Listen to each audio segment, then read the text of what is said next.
Значи, дали ова трибина во контекст на напорите на локалната самоуправа да изнајде соодветно решение за сообраќајно решение за центарот на градот и за улицата Македонија и евентуално пренаменување на дел или целата улица Македонија во пешачка зона.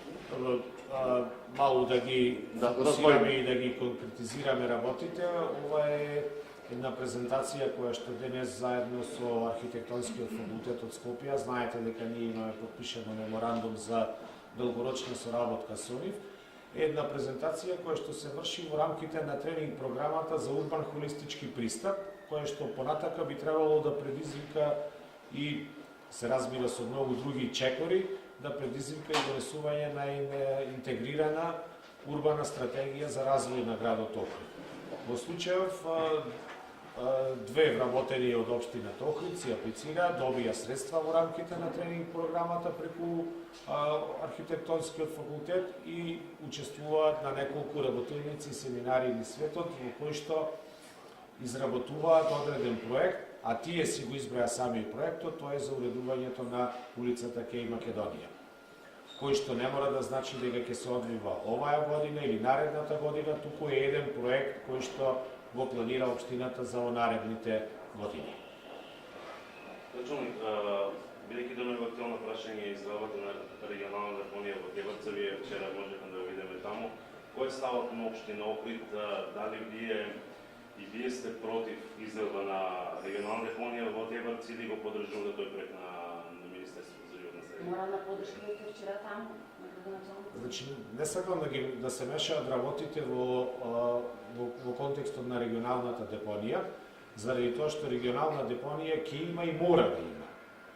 Посебно од аспект на општината Охрид, проблемот е само локацијата. Значи, тоа секако дека не е мал проблем, секако дека ги засега граѓаните од на општина Дебарца и нас од општина Охрид.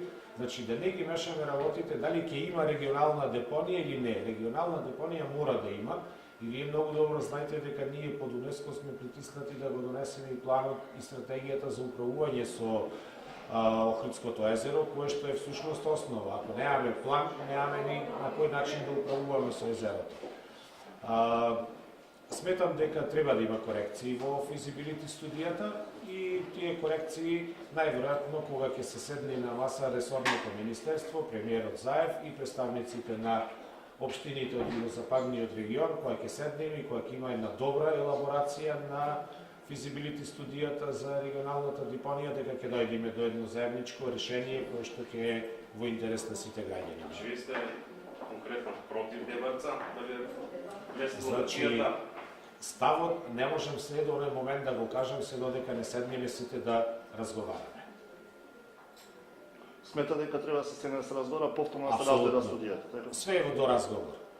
Секогаш имаме спротивставени страни, една или друга општина или една или општината со Министерство за многу прашања, така да и во овој случај кој ќе се седне, кој ќе се разговара и кој ќе се отвори физибилити студијата, а многу од граѓаните не ја знаат и што содржи таа физибилити студијата, заради тоа што не е извршена таа јавна презентација на соодветен начин, во која што ќе бидат артикулирани сите прашања, во која што ќе излезе на површина прашањето со претоварните станици и на таков начин ќе се види каков е овој менеджмент план за управување со отпадот. Ушино озбилношен за пешачка патика по Кјот. Тоа значи дека дел од оние објекти локали кои што се значи до самиот тротоар ќе треба да се поближат ако е пат пешачка зона. Ќе треба да се уредат. Видите, значи со оваа тренинг програма ние сме во една рана фаза во размислување и во проектирање на идниот изглед на Кеј Македонија. Значи тоа е рана фаза. За оваа година ние го завршивме тендерот за изработка на режимот на сообраќај и за оваа година тоа ќе биде сообраќајница. Значи, што би бидејќи отворени срата на регионална депонија, бидејќи 2020, мислам дека во јануари, според барање на место треба да се затвори и Буково. Периодот е многу краток. Што во целата оваа ситуација во која се уште работите него се со статус-кво? Да, затоа ви реков дека регионална депонија мора да има, затоа што всушност целата територија на Македонија, а она што граѓаните на Охрид ги интересира и на Дебарца, и целата територија на општината Охрид и Дебарца се всушност диви депонии. И во тој контекст е вашето прашање што со депонијата во Буково, кој што е всушност и таа е една од тие диви депонии. Ние работиме интензивно на проектот заедно со Министерството за животна средина и се разбира и од претходните власти и од претходните градоначалници и Министерството беше работено на овој дел, заради тоа што едноставно, како што и самите кажавте, во 2020 година мора да се затвори депонијата. А до тогаш ние сме должни да го најдеме решението и интензивно ви кажав дека го бараме.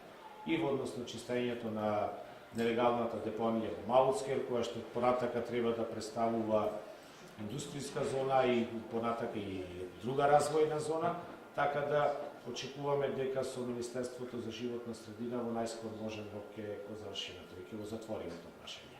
Јас като началник пак ќе се вратам кај пешачкиве овие патики што ги направите. Остануваше мал дел кај Значи остануваше мал дел ненаправен кај Куба Либрева пешачкава, што мислам 50 на некаде метри. Имаше прва, втора фаза, дали ќе се дозаврши таа патека?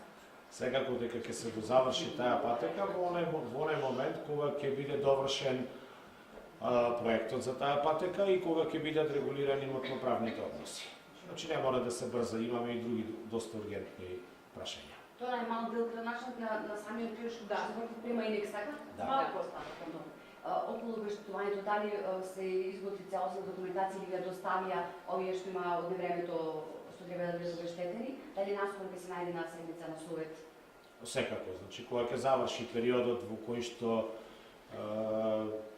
прво ги примаме барањата на граѓаните, а понатака и комисијата од која ќе излезе на теренот, која ќе ги направи пресметките, се разбира сето она кое што во склад со законските прописи и она што е дозволено, тоа ќе го ставиме и на седница на совет. Докаде имате информација, таа документација готова ли е, направили ли проценка, се знае за кога проектот? Значи реков дека комисијата во моментот ги работи и ги процесуира, да, не се готови. Дали дел од тие, да речеме, летните раси се поголеми доста на диво изградени, според вашите првични информации? Па тоа е, мислам, сосема јасно дека се на диво изградени. Затоа реков во рамките на законските можности, оштетените граѓани ќе се бидат обештетени. Благодариме.